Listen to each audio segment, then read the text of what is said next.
Welcome to the Almost Perfect Podcast, a celebration of fuck-ups, failures, and falling flat on your face. This is a podcast that believes you can learn from experience, but that experience doesn't have to be your own. Ha, I'm not perfect, I'm a functional fuck-up. Let's learn from somebody else's mistakes. And today we are learning from multiple people's mistakes, and mostly that mistake was going out until 4 o'clock last night. So we've got 2 guests who are scheduled today, but like I said, all of us were jolling until the wee hours of the morning. So we've got the one person who's not hungover at the festival today to come and start things off with us. So please, can you give a nice warm Durban welcome to Mojak Lehoko?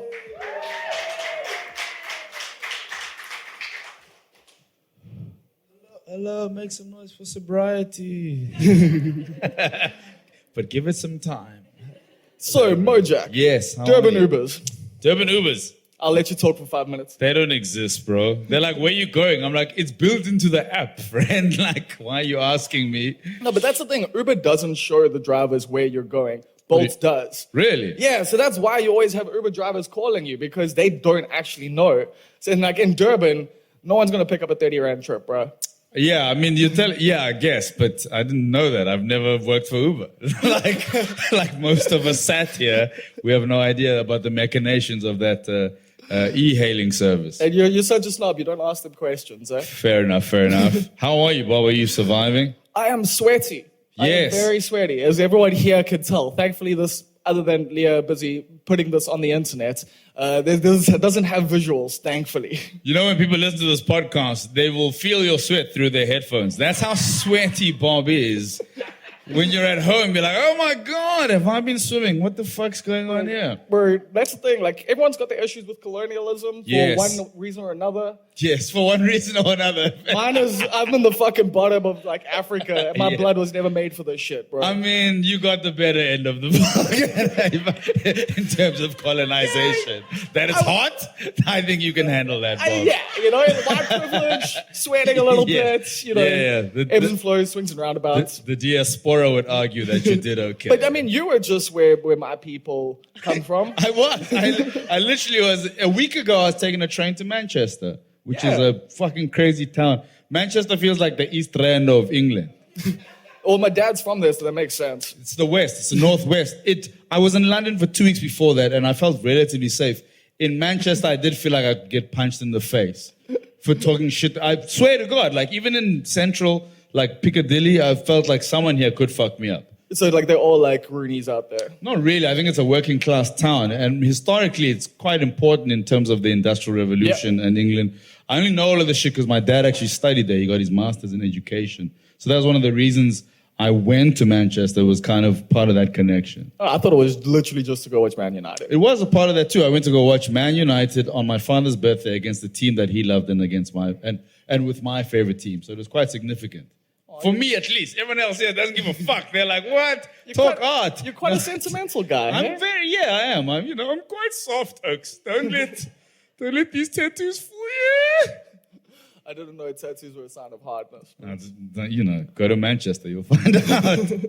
But thank you for having me. This is great. Yeah. I don't know what else to ask you, to be honest, because you could basically be a co-host of this podcast at this point. You've been on so many times. I don't know like what the audience wants to know, but does anyone actually have a question for Mojak quickly before we get into the real guests? It's a safe space. You can ask anything. Lovely person I know. You look very curious about life. What is your question? We'll go with you. When am I going to start drinking? As soon as I find a fucking waiter, it's on and popping. I cannot wait to have bar service. So let's say 11 minutes tops. We'll take a couple more from the field. Sir, I love you. You seem like you do real business. What question do you have for us as a collective? Why? Why? It's very vague. Put down the weed, sir. As a young person, welcome young person. School's cool. Science is important and all that. He's like, nah, I want to be on TikTok. Fair enough, huh? History is better. Oh, I support that. I like that a lot. A lot of people don't care for that, but that's very cool. Number one fan? Oh, that's cool. Nice to meet you. Well, once he sees you do comedy, Who? Milan, he's going to come watch your show. I have a show called Rewriting History. It's frightening, but one day, hopefully, you'll get to see it. But also, Milan's been working on his first 5. First 5? How old are you, young person? 9. That's a mad. He's writing jokes. That's a mad set of like, you know what's crazy about the times table? And you're like, what? And the numbers are squares. Come on, man. Nice to meet you, young person. One more question that we are going to force out of you. Anyway, lovely bandana person. What is your name, lovely person? Tess. Lovely Tess. What do you do, Tess? What do you do? What are you? Whoa, that's quite an existential. It's 2 p.m. Relax, everyone. Yeah, it's okay. What do you do, Tess? You're a teacher. That's cool. Foundation phase. That's the youth dem.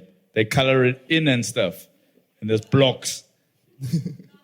Not that little. I thought you know those teachers where they're just napping. Yes, I used to be a primary school sports coach. Yeah, that's the curriculum. Nap, run around, color in I these thought you meant the crepes. teachers were napping, because that's what I did. You were napping as a teacher. Yeah, I did. You wear sunglasses. It's like it. You can just chill. You're umpiring. Like, you don't actually have to do anything. You can literally just chill, their eyes closed. Just.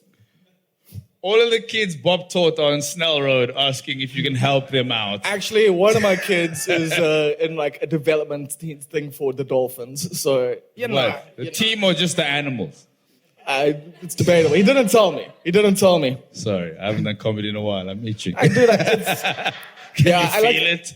I hate it because it's just like, you're so like, you are actually, like someone who is just such a fucking great host. How did you develop those skills? Like, was it something that like took intention, or is it just a natural? Just like, this trauma, Bob. Just catching hidings and trying to get out of them. And no, I'm joking. I bombed the first few times I emceed gigs.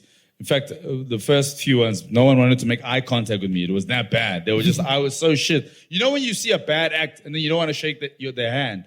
In case you get their juju. Especially if you're going on next. Yeah, you know what I mean? Then you're like, oh, great set, dog. And you're like, you're fixing your Aichi Moraga braids that you don't have. Then it's just perseverance. And look, to everyone here, don't be scared to fail. Anyway, this has been great. What would you say is the trick to hosting? Like The trick? Yeah. Oh, nothing's wrong. Because we're making it up. Like, I didn't know I was going to meet the person who likes history or Tess who does foundational work. So we're all finding out as a collective what we're about. So there's nothing wrong. Just go with that. Cool. That's good advice for any stand-up comedians. Yes, for any artist, but not cashiers. This is definitely wrong. This receipt is definitely wrong. Anyway, you guys have been so much fun. Thank you for having me, Bob. And enjoy the festival, everyone. Cheers. Yeah. Bye-bye. Thanks. Bye. Oh, thank you, Mojak, for doing the heavy lifting there. And now it's time for what we'll see. Ladies and gentlemen, please welcome to the stage your first guest. Well, I guess your second guest. Your first guest that was on the poster. Don't know what... My words are failing me here. This is great for a podcast. Anyway, ladies and gentlemen, please welcome Waylene Beukes! Okay, you're going to hate this first question. I'm going to say hi here. Hi. Yeah. You're really going to hate this, but... Is there a trend in South African comedy of white comedians having big dicks? Yeah, okay, I'm gonna need a drink. Thank you. Yes, please bring me a drink. Something strong.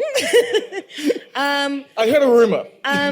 You've heard a rumor. Okay, I haven't seen many a white comedian penis, but I have seen a few. And on average? Okay, yeah, if we have to work out on average, I think so. Yeah.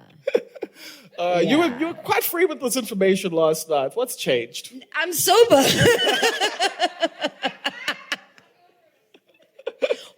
Also, I don't want to give other comedians clout for nothing. Now you guys are going to be like, is it him? The big dick white comedian. Let's go to his show. I'm so sorry, dude.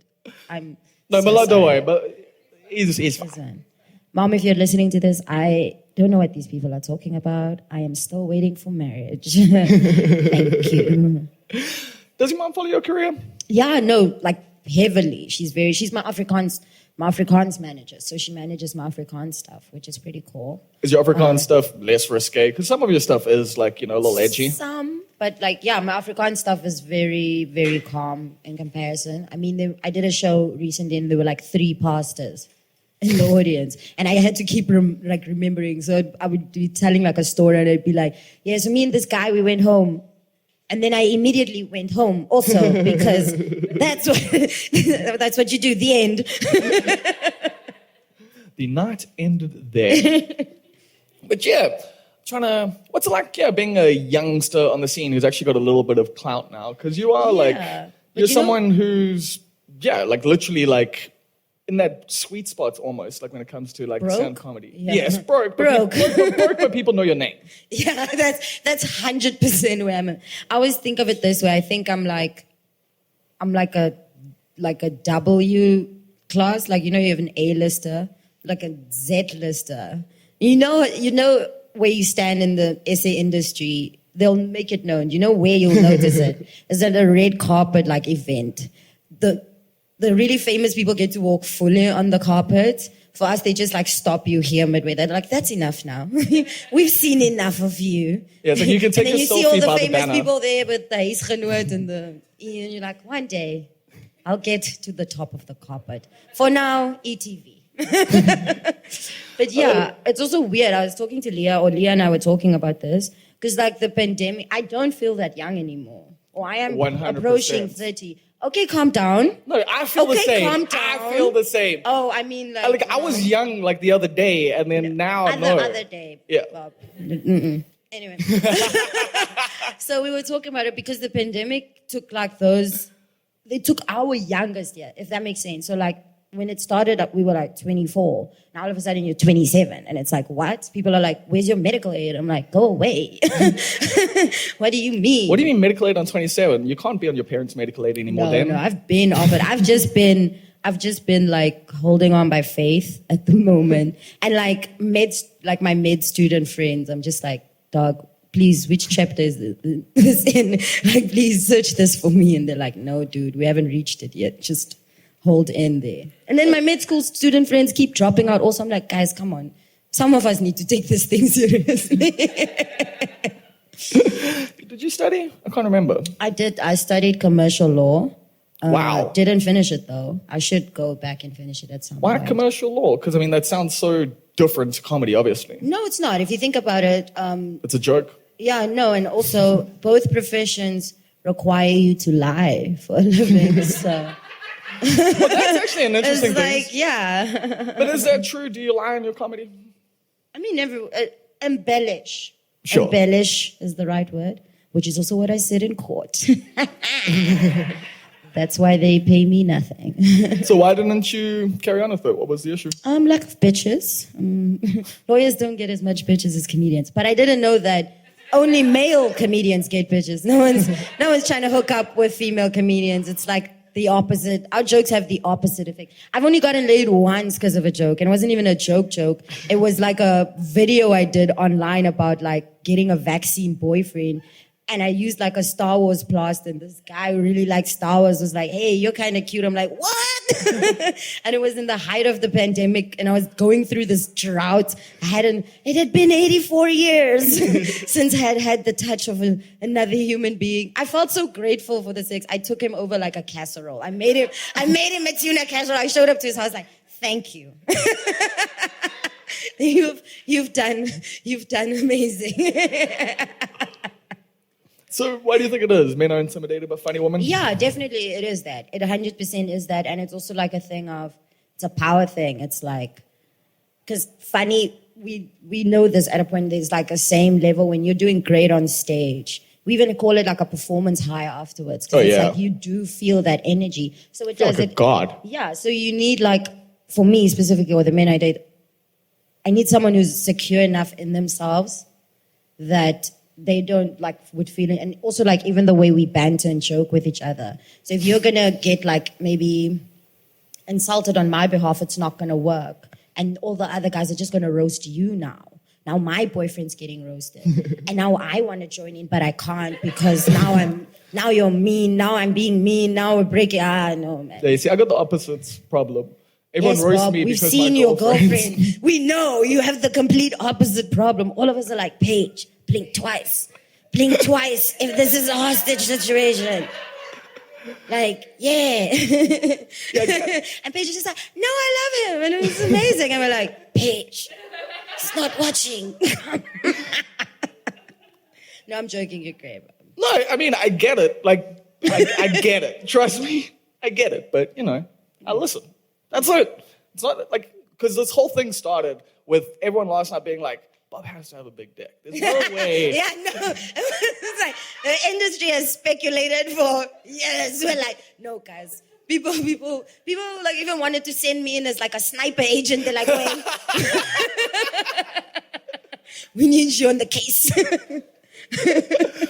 Yeah, perception isn't reality. Also, it's like, it's also a thing of, I find it weird, like I recently dated like a Gen Z. Ooh, what's that like? Yeah, and it's interesting. So they're a bit more a Gen Z dude. He was more in touch with everything and even in his femininity and all of these things, and all of these other things didn't bother him. Because when we literally made out, I had forgotten his name, and my friends were asking me like, who's this? Because they're like, Waylene, who's this guy? And I'm like, man, this is Thingy. Like, and he just was okay with me calling him Thingy. He wasn't even like insulted by it, which is cool. Like he's confident. They're so confident in themselves that but not in a way of like, I need other, and even like I see the way they interact with their male friends. It's show of love, show of care, very, very cool. So when you see like a woman in power and stuff, it's like, nah, that's actually really cool. It's admirable. It's rad. Yeah, it's rad. It's like, yeah, I would like to date the really... You could be a stay-at-home dad. He just makes me feel they're just really also mean. Gen Zs are very mean. And like every time like when we had a fight or something, he would send me like, remember that old Childline ad with the stuff? It's like, I'm going to report your old ass. I'm like, what? I'm like, you Gen Zs, you're all going to hell. Do you have a younger audience? Because especially like you're one of the comedians who's done pretty well on TikTok, you know, within Southern Africa and that. The thing is, like online, I would say I have a younger audience. In my performances and stuff, it's different. I think it's also like I have the demographics I speak to are very weird. That even shocked me the other day. A friend came and she told me, she's like, you know, my dad loves your stuff. And I'm like, yeah, thanks. I'm like, a 60-year-old Jewish man enjoys my comedy. He's listening to this young Namibian colored girl like, yeah, she's right. And I'm like, and it's cool. And like Muslim aunties love me for some reason. I'm like, I don't know if they're trying to convert me. But I'm like, or you're saying the stuff that they might not be able to say. Oh, like, yeah, and it's weird. So I think I just say what I say and do what I do. And whoever joins, and that's why like I hate the word fans or followers or any of that, because I feel like you genuinely build a relationship with your audience. So even like if I post stuff online and maybe I tell a story and someone else tells me like, oh, something similar happened to me or what, so I'm like, we're engaging, we're having a conversation. Sorry guys. Thank God that wasn't throw up. Imagine how awkward that would have been. At this point, you know, when I'm in that stage of the hangover, it could go either way. I'm either going further partying. You know that stage. It's like we're in limbo. This entire conversation, I am. We're holding on by like a thread. What was I saying? Audience. Yeah. So I call my audiences members or whatever, whoever engaged. I call it way base because I'm like I feel the love. I feel connected. And I'm like, that's so it could be anyone, and I don't exclude anyone from that demographic. And what's been fun is also, I've gotten followers of people who may have generally not always been into something, and now because they follow me, they're into it. Like I hate Batman, like religiously, like not even jokes. Those are my politics, like as a person, and I've hated him since like forever. And now, like, my followers and people, my way base, they know I hate Batman. So every time they come across, like, Batman slander online, they're like, Waylene's gonna love this. And I'm like, I'm gonna love this. And now we all hate Bruce Wayne together. And it's just beautiful, man. Listen, but that's the thing. You hate Bruce Wayne. You don't hate Batman. Yeah, it's what the Joker fought for, you know? Like, I hate Batman also. But the new Batman was good. No, but that's what I was saying. I love the movies. I love the comic books. Lego Batman, by the way, is one of the best Batman movies ever. But I hate the character. I think he's the bad guy. So I'm always rooting for the other person. I'm like, yes, Bane, kill him. You're Oh, almost there. 100%. And then You'll merely adopt to the darkness. yeah, so that's. But again, Thank you. oh my God, Mojak Thank you for Lehoko. once again spreading corona. Fucking, this is, I don't know if this is good, like, but we're going to do it anyway. Yeah, that's like we're gonna see after this. We're either gonna be better or worse. Either way, we're already here. Either way, something's going to happen. This podcast is sponsored. By the pandemic. Drink responsibly. But yeah, one of the things I did want to chat to you about is, do you feel like you've like calmed down a little over the years? Because I remember you when you were on the scene, like when I first saw you. Oh wow. No, so what I kind of mean is like I feel like you've come into yourself more, and you don't need to project as much as you used to. Because like when I first met you at Kitchener's years ago, don't you hold were like, back, Bob. no, I'm saying you were quite present. Yeah. And like you still are, but like these days it feels less forced. Yeah, no, definitely. But that was also like I started comedy very young, Yes. at 22, and I was foreign. Outside Yes. of foreign to the industry, I was. And you were in the Joburg scene, which yeah, is I was just an a actual mess. foreigner. So it was also a thing of I didn't have friends in Joburg. I didn't know anyone. It was like I don't know how to, and because also the industry is so populated with big personalities, very big personalities. So you kind of feel like, and there was an element, as much as I was also very insecure and over, like doing the most, the men at that time in our industry were also voicing me down. So Yes. it felt like I had to You had to go push against it. higher. And now it's also in a space where I don't need that valid. I think that's also, I don't, in the nicest way possible, I don't care about anyone in our industry's validation anymore, completely. Amen. And that's made me so much better, because I'm like, even last night or whatever, when I perform, I have my own set of goals that I have to reach. That is, and we're all different now. So I'm like, and I'm no longer just starting. It's not about open mic gigs and stuff. I've got my own actual shows Yes. that I have to go be good at. So even if let's say I try new material and it doesn't do well, I don't care who saw me not do well at that gig. I need to perfect it for when my real audience comes. And then, but that is the journey, I guess, because Yeah. especially to getting to that first hour and stuff, it's like, you know, they tell you perfect your 5 and that. But like the great thing about comedy is when you get to this point, because I'm also feeling kind of similarly, where it's like, yeah, I'll just go up and I'll try a 5 and like see what happens. And like, if it doesn't go well, it's not the end of the It's- world. It was 5 minutes of my life. Funny enough, Mojak once did something to me. We're driving to Potchefstroom and it stuck with me. And he's like, he has been doing, like, Mojak's what now, like 50? 50, 60 at least. At least. So he's been doing comedy for what, 25 years? And he was like... Longer than I've been alive. Yeah, definitely. I remember 100%. watching him on TV when I was allowed to. 100%. You know, that's why he went to he's lying, guys. He went to the UK to go say goodbye to the Queen, because they were so close. They were so close. They were classmates. And you could have stopped it. But anyway. That's why she died. She saw Mojak. Yeah, said goodbye. A long old friend. But he said something about, in terms of the nights we do bad and stuff, and all those hours. So even if we remember here and there the bad nights, but in the space of your career, it's like a speck. 100%. It's a small speck. And when you start seeing it that way, and even just not even just with comedy, with everything else, any mess up you do or something, it's a speck.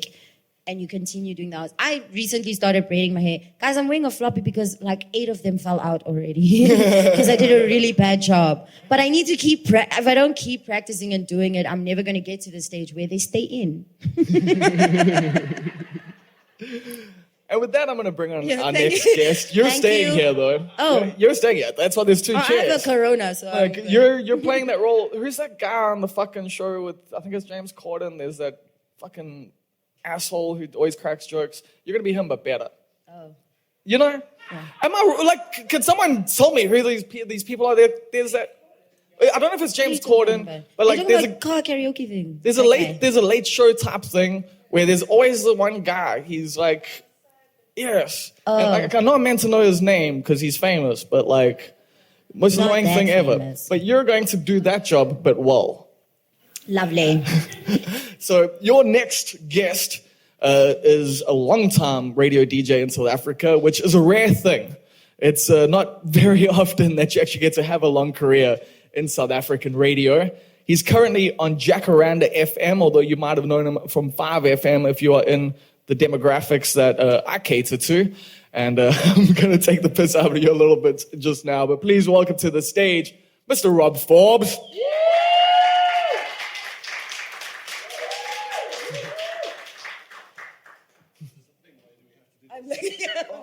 It's us today. so cool. We're so cool. Jazz cats being cool. We are at the chairman. Damn. We should have. Lovely. We look so cool. This we is look ridiculous. like the worst we band should stop ever. this immediately. This is silly.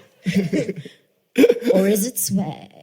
Oh man, I'm so glad this is not a visual. Like the people at home have no idea what's If happening. you're listening to this, we look ridiculous. No, We all just put our sunglasses on. Okay, I'm stopping this right now. I literally grabbed things from the floor and put it on as clothing. I don't know what I look like at all. It is an interesting choice. I will say that. It's not.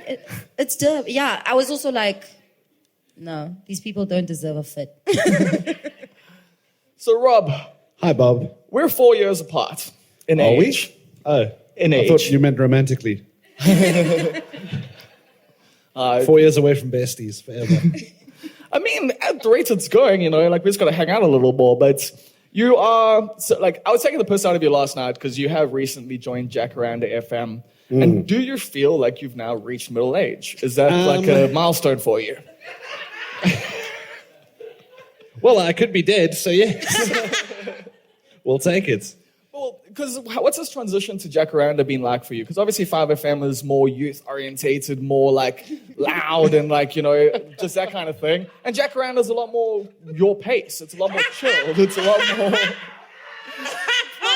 My I'm pace. not just saying anything because when I've hung out with you, like in person, you've got a laid-back temperament to you. Yeah, it's true. Yeah, exactly. I'm a kind That's of what I'm laid-back saying. person. Yeah, you are. Yeah. So that's what I'm saying. Jacaranda seems to fit you. Dude, it's a nice I don't know why place people to are be. laughing. I'm not fucking... Bob has this way of giving you a compliment as an insult, and but he doesn't mean it as an insult, but he keeps it like, no, Waylene, I meant like you were this very crazy lunatic of a person. Now you still are, but Not as at least much. you're confident about it, not as much. I'm glad you picked that up. That's what I was saying. No, dude, just now. it's a lovely place. It's a lovely station. It's full of really amazing people. It's got a really incredible community behind it. They do a lot of really incredible stuff and give back in great ways. And it's a rad place to be, man. And in terms of content? it's very different to 5, obviously. Yeah. But like anything in life, the performance of what we do, the radio of what we do, you do where it is and you do it how it is for that space. Exactly. You So know, that's what I'm there's no saying. point How's that watching- adjusting been?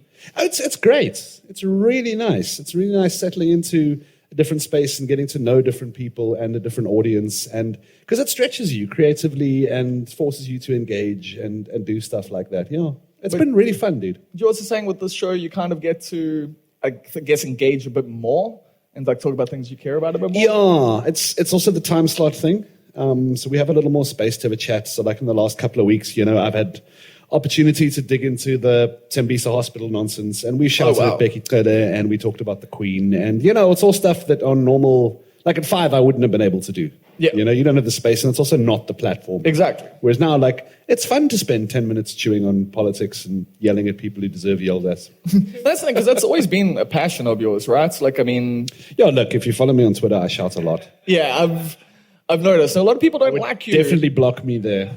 Just a young mute, but I've seen you catch a lot of... Dude, that young mute is my favorite thing. And someone says something one time that I vaguely don't like, young mute gone forever. For I'll me, never think about you again in my whole For me, life. it's just if you have a day where you've posted 20 times, I'm sorry. I just can't. That's when I mute people. Whoever it is. There's a few people in this room who have muted and unmuted at different times. I'm not going to look in any particular direction just to make sure. I think the most important thing is to know when to mute yourself, Bob. That is true. Hence why I don't have a Twitter account anymore. I didn't mean that personally. I meant in terms of, some things should stay in the drafts. Yes, we don't need to say everything that we want to say. I feel like I'm not the only one was who it a can be slight? shady here. No, but I agree with that in general. I was telling Yasin last night, my New Year's resolution isn't for me even. It's for all men. Need all men in the world to be 5% less confident. Wherever you are, even if you're a beggar, just beg 5% less confident. We just need less confident You are men in the 5% shorter than you think you are. Aye. Rob, have you ever thought about doing stand-up comedy? I haven't, to be honest. It's Really? never something I thought about, no. Like, you got a natural wit to you. I get like comedians have this, every comedian I've ever spoken to, and I've interviewed a lot and over the radio and met a bunch, and now I live with one. And everyone talks about that thing on stage and that laugh and how it makes you feel. Like, I don't fucking have that. I don't care. But you, I mean, There's no part of this that like validates Okay, me. we get it, Rob. You were cool in high school. I was not cool. I refuse. so where did your self-validation come from? Because that's one thing I've picked up about you is you're very comfortable in yourself. Yeah, I don't know. I was never cool in high school. But it was in high school that at some point I stopped giving a shit. That's cool. And the moment you stop giving a shit, then you're like, oh, okay. That's cool. Even That if now the there other are no didn't cool recognize- people anywhere. Yeah, because Like, the you're now internet immune. ruined it. Yeah, now you're immune to this concept, which is great. 'Cause then That's you a just cool. move That's through a shit cool space. people say. That's shit cool kids in high school used to say. I was running around thinking like, oh, I should join the debate team. No, So- that is not the way to coolness. So you were uncool in school? What do you do? Like, did you play No, chess or? I was fine. I wasn't like picked on an outcast, but I was never one of the cool kids going to the parties and stuff, you know? But Okay. it was fine. Like I played rugby and was a prefect and did okay. I like fine. it. He's like, yeah, I was. I was We much to our credit, we had an elective prefect system. So all the prefects were chosen by the year. Yeah, like, you're literally like, I you was were in a fine. popularity Everything contest you and said. you won. It wasn't cool to be a prefect. So no, by default, if you were chosen to be one of those people, you were not cool. Does that make sense? no. Guys, the people in authority are not cool. Yes. I was a narc. I also used to be a narc. Yeah. So I You're was- still a narc. Did you start, Has anyone got? Anyone have the weed? but everyone looks at me. Why, yes, I do. So were you thinking about getting into radio when you're in school, or what was your thoughts when you were younger about a career path? I was going to be a lawyer. We both of you. Yeah. I mean, if you're going to be in performing arts, somehow you have to have studied law somewhere.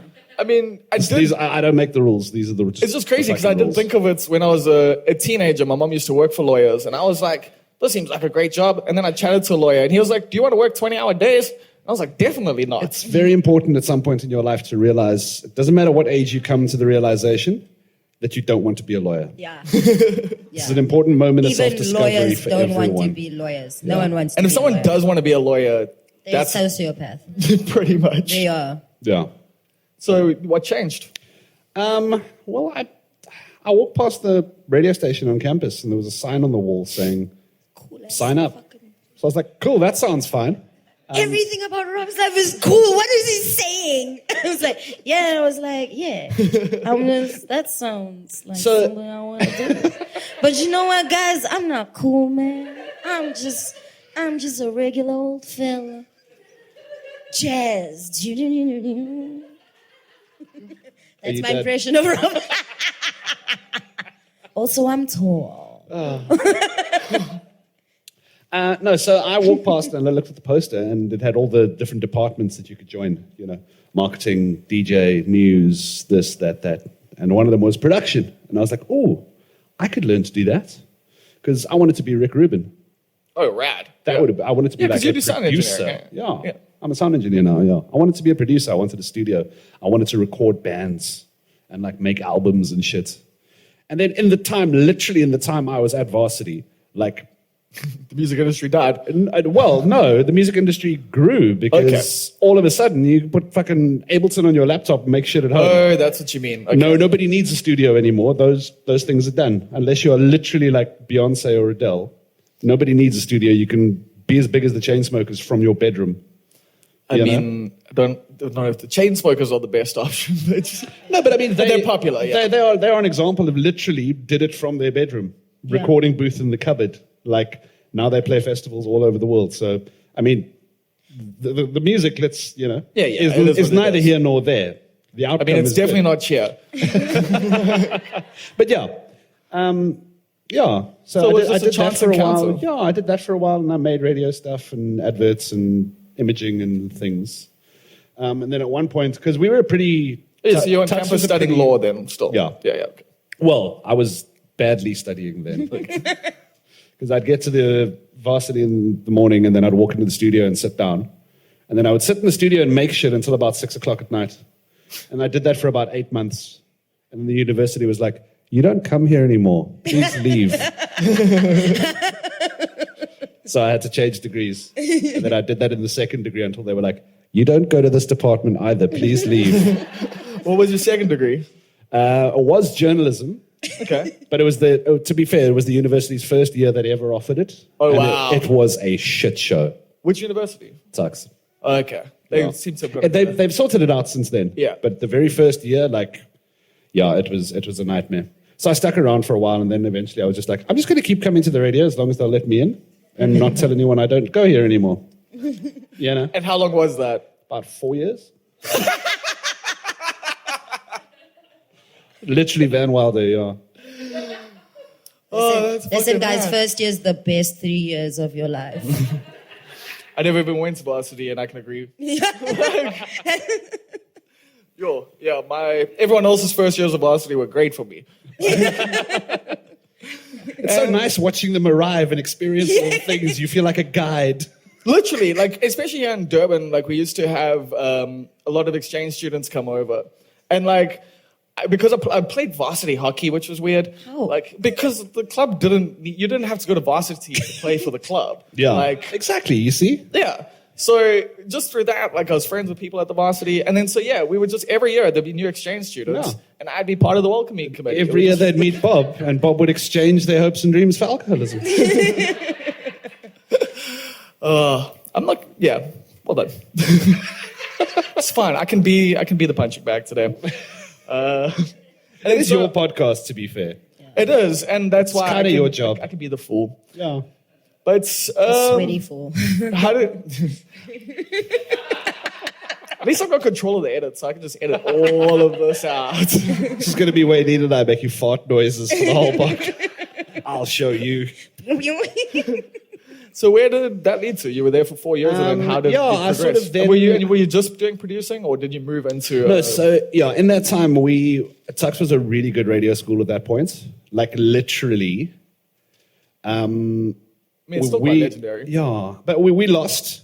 So the entirety of the 702 newsroom, the entirety of the Jacaranda FM newsroom, every single daytime show on Jacaranda, on 947, and on 5, in a 1 year, had at least one Tux person on that show. Every single one of those shows. I mean, it was wild. There was a time period, and I think you were on at that time, where if you were a band, getting on there was it was big, better than getting on anywhere else. Oh, yeah. Because it was We were the literally it. cool fucking station. Yeah, so we had one of those periods where literally the entire daytime lineup had got commercial gigs, jobs in radio. And they were like, you know how the desk works. Go and do the graveyards. So I did. At 1 to 4 in the morning, 7 nights a week for 13 weeks. It's not bad. Yeah. One thing radio will teach you is not to sleep. Yeah. It really especially, will. yeah.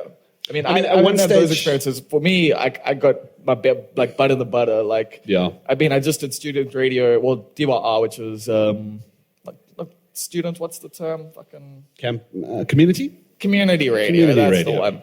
Yeah, and I was pretty lucky in that, similar thing where it's just a chance opportunity. Someone was like, "Hey, do you want to come do the gig guide here?" Yeah. I did that, then moved to lunch, then moved to drive time. But I fucking part of me feels like a fraud for never doing the late night. No one's listening, but you're just going at it kind of thing. Hammering it. How did that feel? Those late night sets? Because I can imagine that must be great. You're so nervous about talking into a microphone.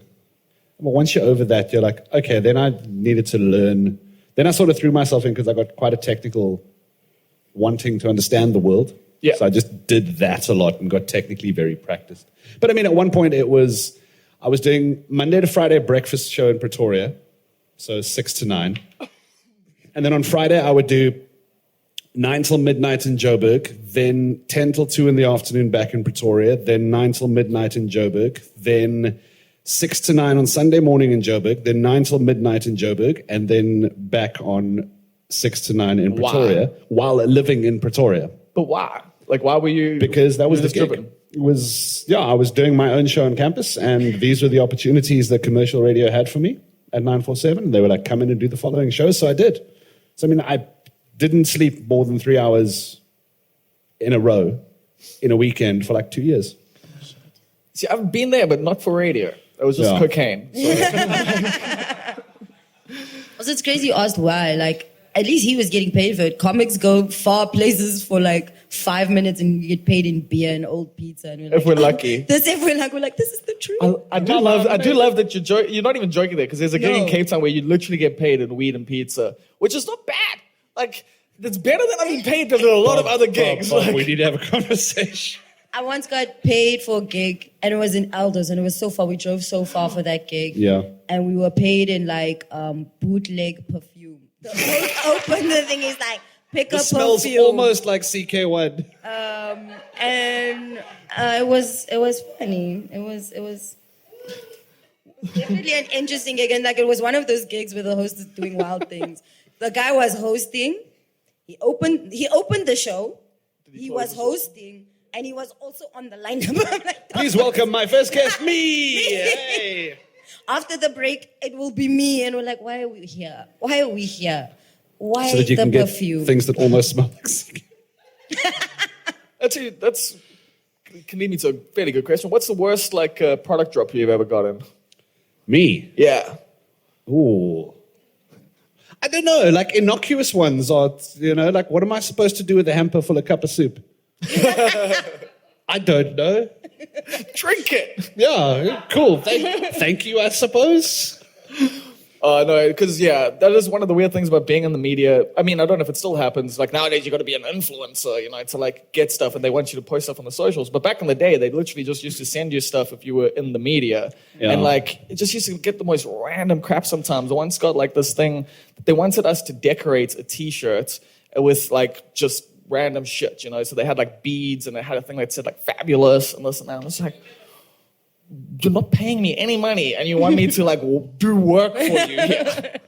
It's amazing how, to Waylene's point about pizza and things that almost smell like things, it's amazing how the world now exists where like, if we just give you stuff, you'll do work for us, right? Mm-hmm. Monetary work for free.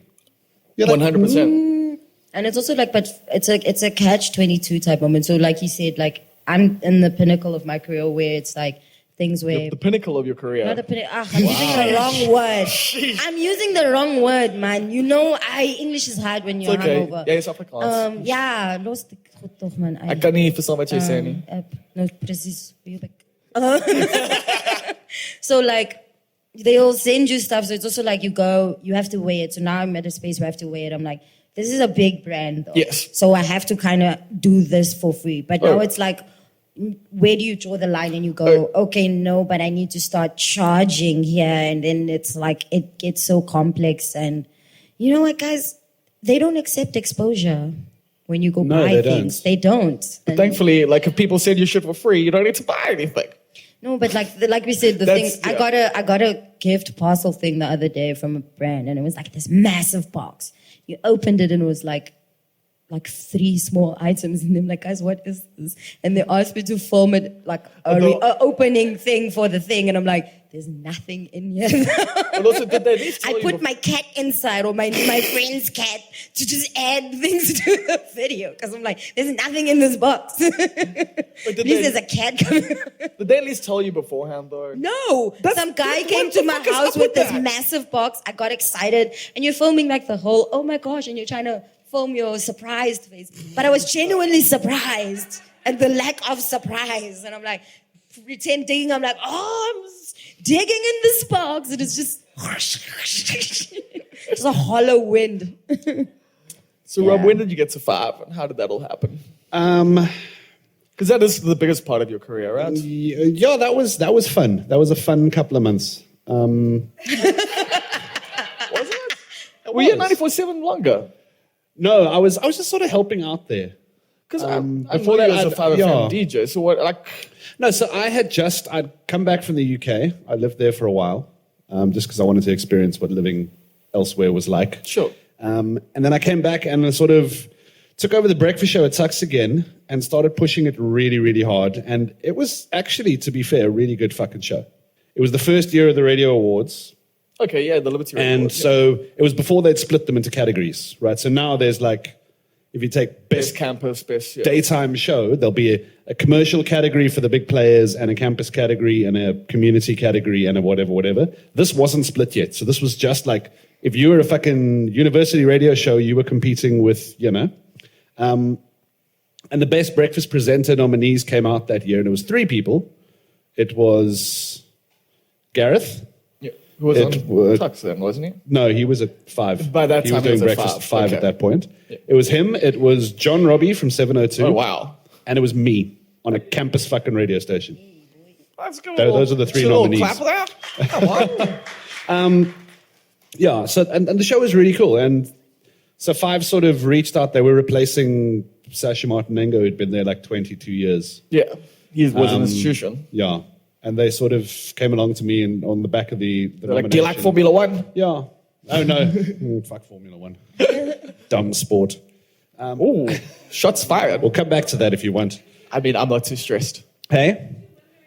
No, that wasn't the one I won. That wasn't Flex. the one I won. That's not the one on the wall, no.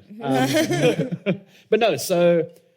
And then I sort of, at the same time, I'd sent a demo through to 5 going, oh, this guy must... I think it's the end of his contract. Do you need a replacement for Sasha? And they were like, yes, come and have a show. Cool. That's simple. Yeah, that's simple. So... But I mean, it's from years of practice experience, I'd putting in the work, having a was- good name in the industry. Yeah, that was 2012, and I started radio in 2003. 9 years, to get the big break. And it was one of those things where, like... And did it feel like a big break? Yeah, dude. I waited for that. Like, the thing about radio is, like, there's 3 people in the country who could employ you. Exactly. 3. That's why I was Once just like, you- I'm out. Like, I don't want to deal with the shit you Yeah. guys deal with. Once you've met them, you know who those are the only 3 employers. Yeah. Right? And there are only so many shows. So you know sort of which shows you could be in line for, and then you look at the numbers and you're like, there are 8 potential employment opportunities that exist, and 7.5 of them have contracts for the next 2 years. Yeah. So I'm going to wait for 0.5 to open up. And if it takes 9 years, it took 9 years. So was that what you? So that was your Yeah. thinking. You were Literally. like, I'm gonna get there. Yeah. Like, fuck. 'Cause you can go- Wish I had the resolve. As a young radio person, you can go earlier, right? You can go and like, I'm going to go and join a show as a sports person or a traffic presenter or I'm going to go and help out on another show. But once you do that, you'll never get your own show again. Fair You're enough. done. If you're the traffic guy, you are the traffic guy now. You will never be the host of the breakfast show. And If you want to be the host of the breakfast show, you will stick it out until you get a break, or It just doesn't happen. you will So, but we die miserable and sad without achieving anything. You guys are just lucky, though, that cabinet like ministers don't work in radio, because those jobs were never opening. They would never open. This is my cousin. He hosts the breakfast show now. So how long were you at 5? 10 years. Yeah. Okay. That's what I'm saying. Like, I know you. Like, that's like I've always known you as Rob Forbes from 5FM. Yeah. Oh yeah. So what I wanted to ask was the industry politics of all of it. It's when you're talking about this kind of thing of like, there's only like 8 jobs available. Yeah. That kind of thing. That means there's like maybe 3 people in the country at any time you've got to be nice with. No, it's more than that, to be fair. Like 6. But that is a concern, right? That is a thing you've got to think about. Like, you can't step on certain toes and like... It's not even really about that. I think, like, it would have to be pretty out there for someone to not want to hire you based on something you've said. Like, Really? It would, yeah, dude. Like, if you're good enough for the gig and you have the skills and you know the audience and you can do the job. I mean, Gareth Cliff is probably a prime example of that. He's someone who said so many things that could, like, by most like standards, ruin a career. And yet he's a good broadcaster. That's what I'm saying. Like, to actually manage to say something that no program manager in the country will ever hire you again is like, I can't think of anything. Like, you would have to be so far out. I mean, there. Darren Scott said some shit. Yes. At least it wasn't on. So that's how far out there you have to go there. Like, that's where we're talking. You know? Okay. So like, if you're like, oh, I don't like this brand, I mean, if you ever No want one's to gonna test be the like, boundaries, cool. just get me as a guest on Jacaranda. We can see what the line is. No, thanks. I like employment. So yeah, 5FM, 10 years, Jacaranda. What else do you do? I play with my cats. No. No, dude, I just like staying. I do a bit of esportsy stuff here and there. I help out with a couple of media campaigns here and there. I just sort of, stay creative and stay Esportsy aware. Stuff? What do you mean? You commentate? Do you... Yeah, I've helped out a couple of stage hostings and a couple of competitions, and I've done some panels. And What do you play? What are you into? Apex, actually. I saw you and Das were playing Yes. against each other on the thing. we Yeah, had a I remember tournament, that. Das Capital and Yeah, I, Mojak and I are gonna fucking mop you guys up sometime. Bring it. Bring it. We're gonna get our ringer Chandra and the... Challenge accepted.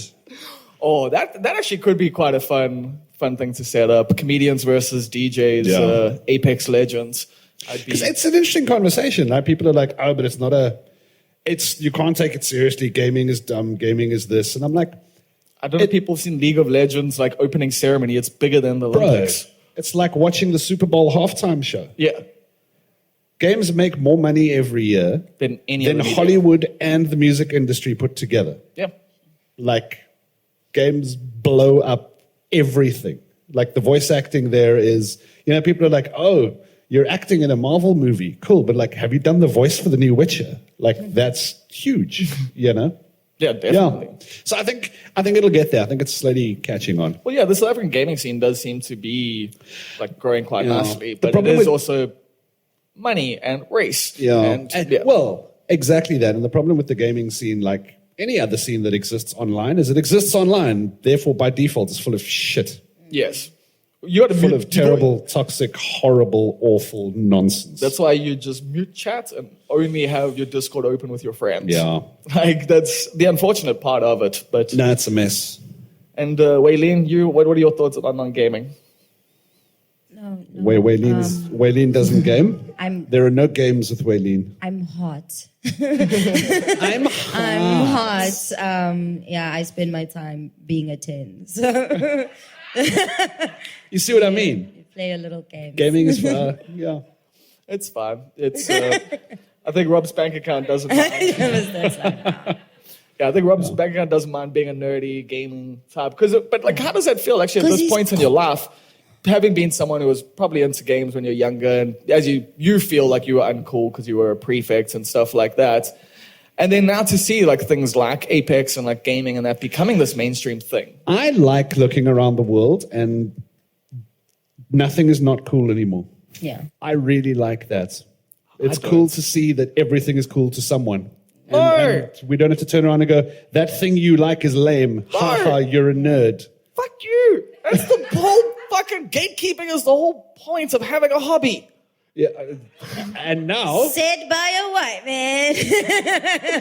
the gatekeepers have been destroyed, Bob. No, I know. I mean, I'm someone who takes the piss out of gatekeepers all the time, but I do like being a bit of a hipster, Like, I do like, if you like a shitty band, I am going to think a little bit less of you. That is just, like, intrinsically in me, because when I grew up in school, all those people hated me. All the people who fucking liked commercial shit made me feel small, and so I developed, like, this whole thing of, like, no, I'm better than you guys, because I know music. I'm cool. And yet, is it not time to let that trauma go? Within my soul, yes, but as my character, no.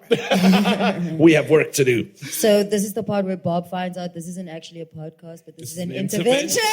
Again, fuck. Not again. No, I really like that everything is cool now. I really like that, what are you into? I watch origami TikTok, for example. Nice. I mean, not really, but okay. people. What do people like? They do macrame. That's cool. Off you go. Bro, Have a great time. I What do fucking you love do? wrestling, You play... and no one makes fun of me for it anymore. Okay, I make fun of you for liking wrestling. I'm like, There's always wait, pause. there's one thing that exceptions prove the rule. Everything is okay except wrestling. For me, it's jiu-jitsu. Is it? Yeah, Wow, I don't like UFC it's cuddling, stuff. bruh. And, It's no, cuddling. I was Men just- but I invented was just saying, you jiu-jitsu like to cuddling. What I'm cuddle. saying, everyone is entitled to their one thing that they can Yeah. still hang on to. No, I'm fully with you there. I actually love that about modern life, and everyone you can go deep on your thing as well, and like Dungeons and Dragons is cool again. Bro, I can't believe when did that happen? I can't believe how big Dungeons and Stranger Things. It is that, but it's also stuff like Twitch, like stuff like what's his name, the guy who wrote Dan Harmon, like his he's got his show like where they do D&D like things, and it's animated afterwards. And like you check on Twitch now, like you got lots of people doing D&D shows. I mean, and I literally got Henry punched Cavill for fucking playing D&D in the library. Yeah, you see, like, you nerds can't play these dumb games. Go get a girlfriend. You know. And like nerd culture now, like Marvel culture is like the biggest thing in the world. I mean, doesn't Henry Cavill paint miniatures? I think so. Yes, he does. Painting miniatures is one of the quote-unquote nerdiest things you could possibly do. Cool, yeah. Right up there with building model trains. Henry Cavill sitting there with no shirt on, painting miniatures, and everyone's like, "Oh, what a hobby!" You know. Oh, Waylene, you got something to say there? My brain's a little frazzled right now. No, I'm good. I actually need to go to the bathroom.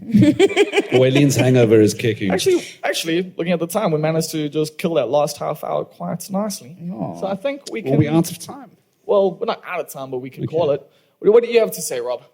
What's on your mind there? I feel like you're like, are we out of time? Damn, I've got something I've been meaning to drop on this podcast for the 4 years it's been going. It's been nice to be here, Bob.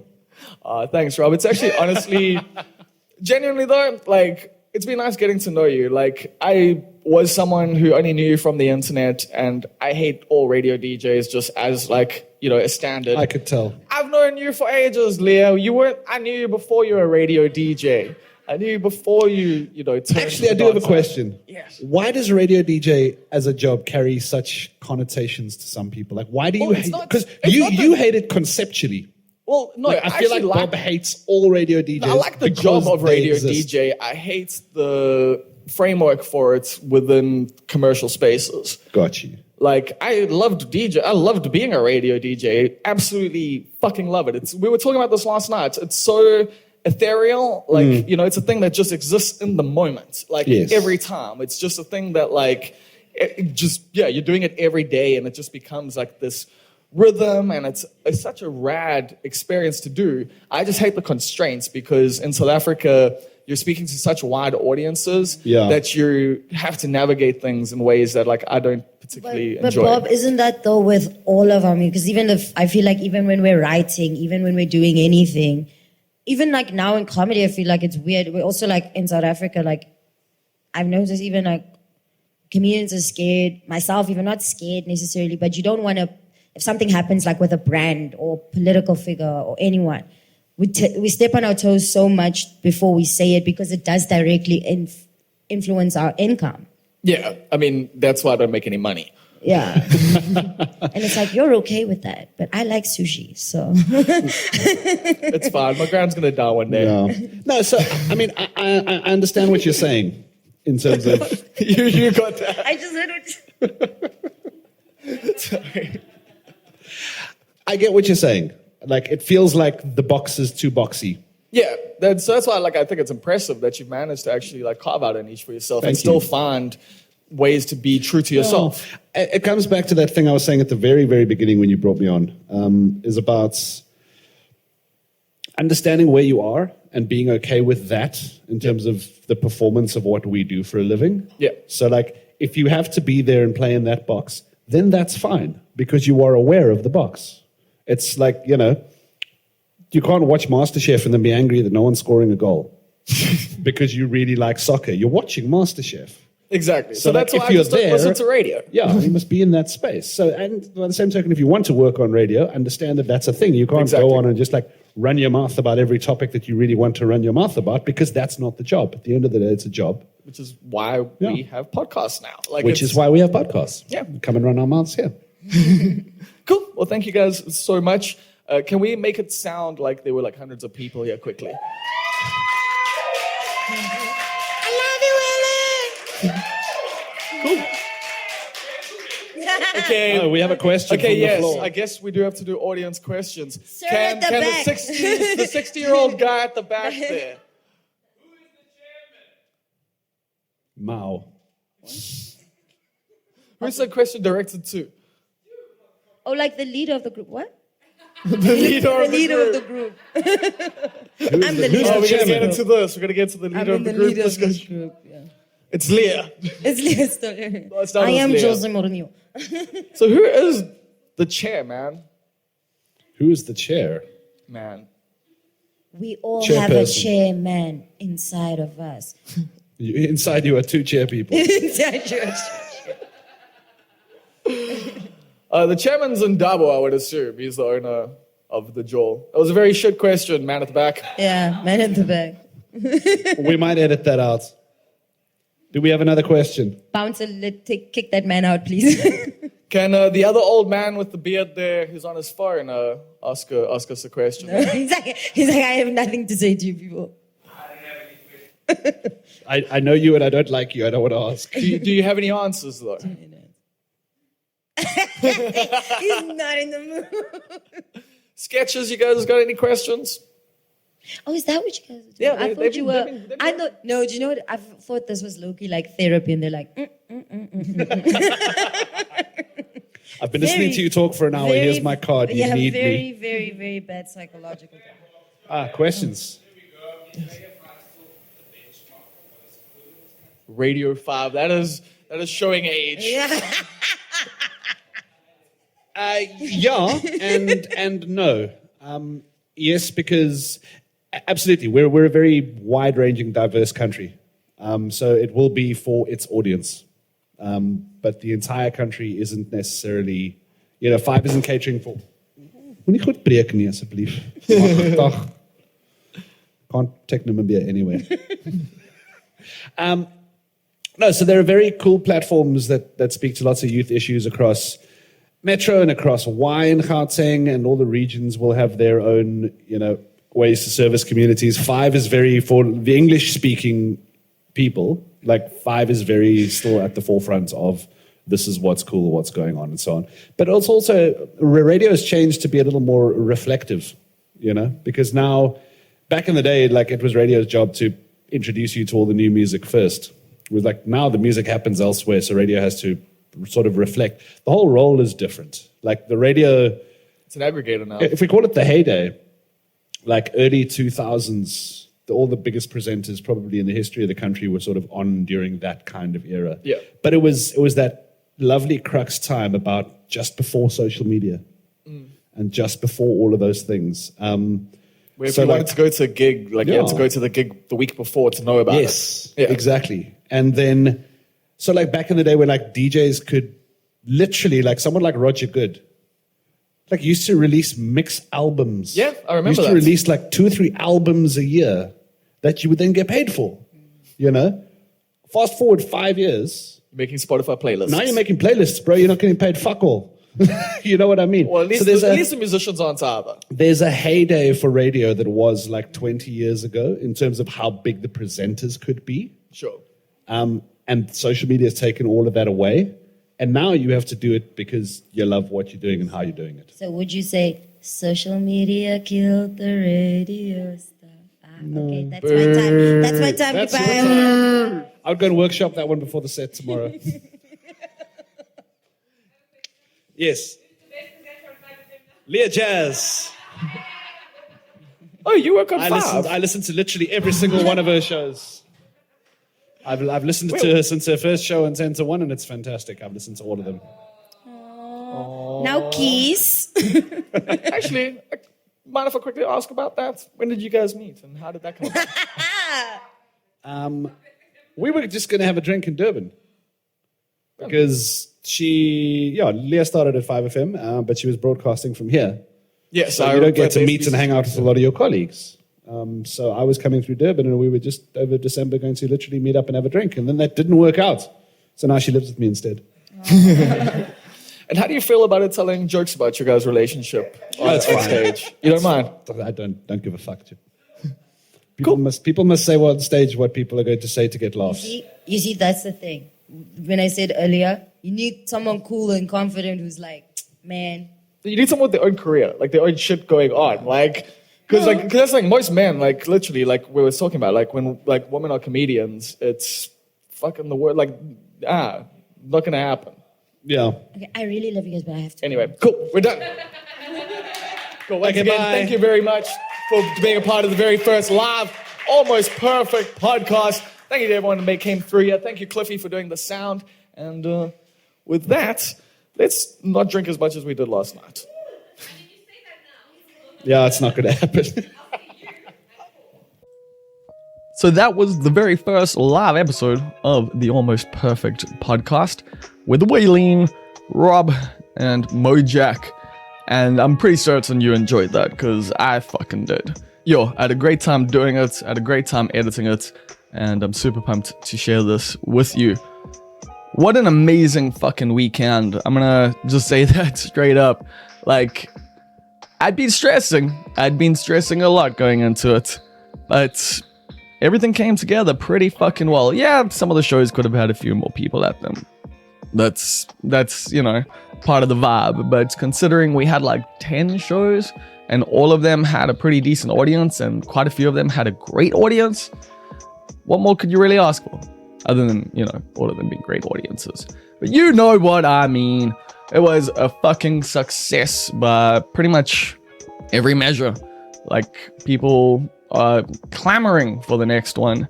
And I think, yeah, pretty much everyone that came through to the festival, and especially, you know, the stuff that I organized, like, left very happy, very stoked, very much like, just like, fuck yeah, dude, we've been needing this. And yeah, I feel good because, you know, after the last Heat City Comedy Festival, I definitely felt a bit dejected and just hateful, man. I had a lot of fucking hates in my heart for quite a while there.